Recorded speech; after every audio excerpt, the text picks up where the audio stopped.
Government جو کہتی ہے کہ عوام کو حکومت کے قانون کی پابندی کرنی چاہیے، اس کا مطلب تاکہ سب لوگ تمیز سے چلیں، ہم حکومت امن اور شانتی کے ساتھ کریں، یہ مقصد ہے۔ اچھائی برائے اچھائی مقصد نہیں ہے۔ اس کی سب سے بڑی دلیل یہ ہے، جن ملکوں میں قانون کو سب سے زیادہ فالو کیا جاتا ہے وہی دنیا کے سب سے بڑے دہشت گرد ہیں۔ نہیں آ رہی بات؟ صحیح ہے نا؟ جن ملکوں میں انسانیت کا سب سے زیادہ ہیومن رائٹس اور ویمن رائٹس کی بات ہوتی ہے نا، وہی دوسروں کے لیے اصول ان کے کچھ اور ہیں۔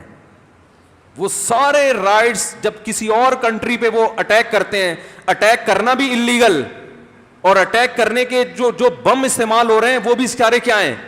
وہ بم استعمال ہو رہے ہیں جو پوری دنیا میں یونائٹڈ نیشن نے پابندی لگائی ہوئی ہے، کر رہے ہیں۔ کشمیر کا مسئلہ دیکھ لو نا آپ، ساری دنیا جانتی ہے کہ کشمیر میں کیا ہو رہا ہے، ظلم،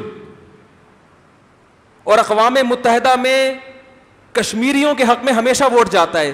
ایک دو کنٹریز ایسے ہیں جو اس کو ویٹو پاور استعمال کر کے اس کو پینڈنگ میں ڈال دیتے ہیں اس مسئلے کو۔ وہ ایک دو کنٹری ویٹو پاور استعمال کر کے کیوں کشمیر کے مسئلے کو پیچھے دھکیل رہے ہیں؟ ان کے اپنے ذاتی مفاد ہیں۔ فلسطین پر اسرائیل کا ساری دنیا جانتی ہے ناجائز اور حرام قبضہ ہے، اور ساری دنیا اس کے خلاف ہے۔ اقوام متحدہ میں فرانس بھی اسرائیل کے خلاف ووٹ دیتا ہے، پیرس بھی اسرائیل کے خلاف ووٹ دے گا، اور جتنے یورپی کنٹریز ہیں سب اسرائیل کے خلاف ہیں۔ ایک امریکہ اسرائیل کے حق میں ووٹ دے گا۔